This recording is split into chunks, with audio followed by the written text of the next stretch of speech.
cilmi baarisyo socday ku dhawaad 15 sano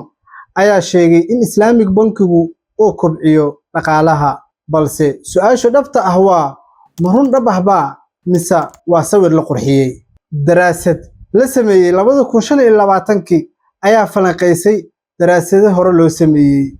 si loo ogaado dhab ahaantii ma run baa in Islamic bankigu uu saameeyo ama kor u qaado dhaqaalaha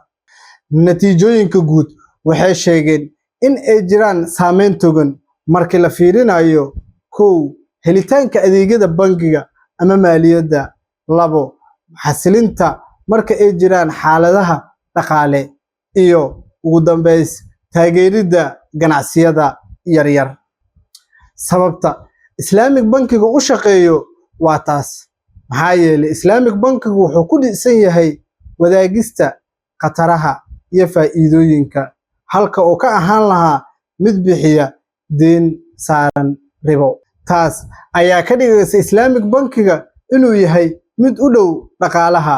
halka oo ka ahaan lahaa mid ku tiirsan wareegga lacagta laakiin hal arin waa in si cad loo fahmaa Islamic bankigu kaligood ma abuuraan dhaqaale balse saameyntoodu waxay ku xirnaa doontaa sida